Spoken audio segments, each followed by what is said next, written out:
Hello, it is June 21st. I said June this week, not January like I did last week. So I've had a little more coffee here this morning, and just want to wish my parents a very, very happy anniversary today. And let's talk a little bit about the shift that's occurring and that you're hearing all about in the news as far as real estate's concerned. Boosting inventory. We had the most number of new listings come on this week that I have seen since I have been keeping track of real estate. My hot sheet every week, I have a good spreadsheet talking about what's going on in the real estate world every week here in Seneca County, and we had a record number of new listings come on since I've been keeping track of that over the last couple of years. I think I started this in May of 2019, keeping track every week, but this week we had a huge jump in inventory, which is great for the buyers. Majority of those listings were $150,000 or less.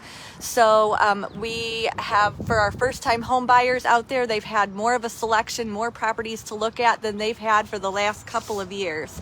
But we've also had the largest number of price decreases this week. We had a lot of properties that have been sitting on the market just a little bit of time, and the sellers and the realtors are seeing what's kind of happening, this influx of inventory coming on, which has been great.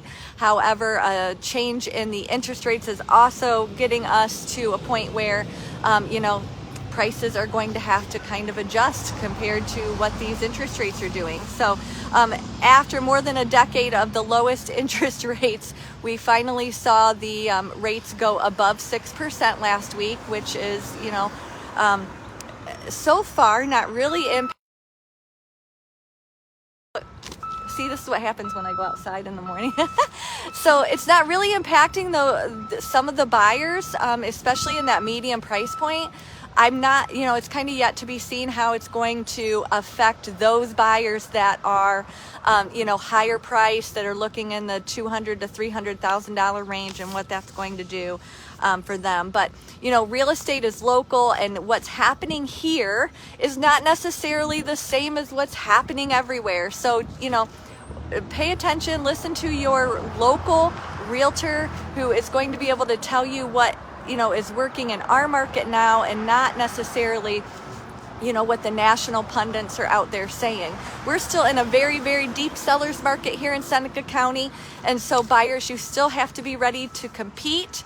However, we're still seeing, we're seeing some of those other things come back into play, like inspections and appraisal clauses and things like that. So it's becoming a little bit more normalized, which is to be expected, given some of the market conditions with the inflation and interest rates and everything else. So thank you, as always, for joining me on this Tuesday morning, and I appreciate you. Have a great day. Thanks.